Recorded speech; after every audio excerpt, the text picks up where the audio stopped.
Breaking news చూస్తున్నాం. ఛత్తీస్గఢ్ ఎన్కౌంటర్లో 18 మంది మావోయిస్టులు మృతి చెందారు. Maoist party Telangana secretary Chokka Rao మృతి చెందినట్టు అధికారిక ప్రకటన వెలువడింది. ఎన్కౌంటర్లో దామోదర్తో పాటు 17 మంది మృతి చెందారు. దామోదర్ అలియాస్ బడే చొక్కారావుపై 50 లక్షల రూపాయల రివార్డు ఉంది. 30 ఏళ్ల పాటు మావోయిస్టు పార్టీలో పనిచేశారు చొక్కారావు.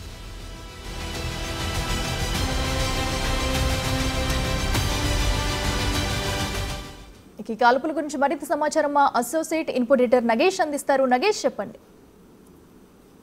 జనవరి 16న నిరాయుధ గ్రామస్తులపైన ప్రభుత్వం ఒక మారణకాండ జరిపిందని చెప్పి కొద్దిసేపటి క్రితమే బీజాపూర్ నుంచి ఒక లేఖ విడుదలైంది. దోపిడీకి వ్యతిరేకంగా పోరాటం చేస్తున్నట్టు గంగా నది పేరుట ఒక లేఖని మావోయిస్టు పార్టీ విడుదల చేసింది. Maoist south Bastar divisional committee communist party కార్యదర్శి పేరున గంగా నది తన పేరు మీద ఒక లేఖను విడుదల చేశారు. ఇందులో 12 మంది మావోయిస్టులు చనిపోయారని చెప్పి నిన్నటి వరకు వార్తగా ఉండేది. కానీ 18 మంది మావోయిస్టులు చనిపోయారని చెప్పి ఈ లేఖలో పేర్కొన్నారు. ఇందులో కీలకంగా దక్షిణ బస్తర్ కార్యదర్శిగా తను అంటే చొక్కారావు మన తెలంగాణకు చెందిన వ్యక్తి, మూలుగు జిల్లాకు చెందిన వ్యక్తి చొక్కారావు ఉన్నాడు. అలియాస్ దామోదర్ ఇతను తెలంగాణ రాష్ట్ర కమిటీ చీఫ్ గా పనిచేస్తున్నారు. మరో తెలుగు నేత నరసింహారావుగా మరో ఒక వ్యక్తి కూడా ఇందులో ఉన్నారని చెప్పి ఆ లేఖలో పేర్కొన్నారు. ఇటీవల రాష్ట్రంలో మరి కేంద్రంలో కూడా అంటే కొన్ని ప్రభుత్వాలు చేస్తున్న ఏదైతే ఫాసిస్టు కాండ ఏదైతే ఉందో భద్రతా దళాలు అందరూ కలిసి కూడా మూకుమ్మడిగా దాడి చేసి మామూలు వ్యక్తులను చంపుతున్నారని చెప్పి అందులో పేర్కొన్నారు. ఈ ఆపరేషన్ లో మొత్తం 18 మంది తమ వీర సహచరులను కోల్పోయిందని చెప్పి అందులో వీళ్ళు లేఖలో పేర్కొన్నారు. ముఖ్యంగా అంటే బడే చొక్కారావు, దామోదర్ దాదా ధైర్య సాహసాలు మావోయిస్టు పార్టీలో ప్రదర్శించాడని చెప్పి అతని లేఖలో పేర్కొన్నారు. అంటే మావోయిస్టు పార్టీకి అతని మరణం తీవ్రమైన లోటు అని చెప్పి కూడా గంగా నది పేరు మీద లేఖ అయితే విడుదలైంది.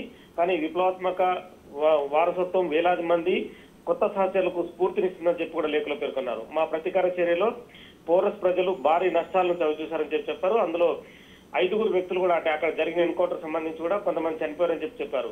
ఈ మధ్య కాలంలో 5,000 మందికి పైగా హిందుత్వ ఫాసిస్టు సైనికులు తమ పైన దాడులకు పాల్పడ్డారని చెప్పి చేరుకున్నారు. కానీ మొన్నటి జరిగిన ఎన్కౌంటర్ లో దాదాపుగా 3,000 మంది భద్రతా బలగాలు ఎన్కౌంటర్ లో పాల్గొని కూడా విపరీతమైన వార్తలు వచ్చాయి.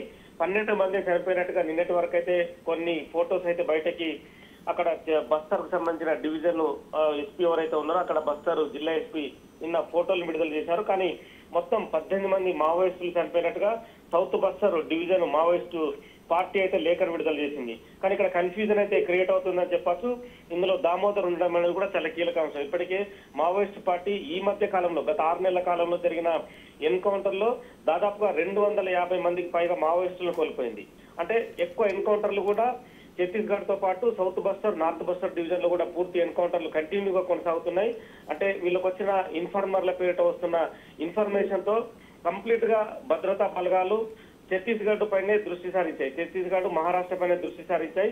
మావోయిస్టు పార్టీలు కూడా అక్కడే మీటింగ్లు పెట్టుకోవడం, స్థానిక ప్రజలతో కలిసి ఎక్కువ వాళ్ళు మీటింగ్ లో పాల్గొనడం, ప్రజలపైన ప్రభుత్వాలపైన జరుగుతున్న ఏదైతే పోరాటాలకు సంబంధించి రెగ్యులర్ గా వాళ్ళు చేస్తున్నారు.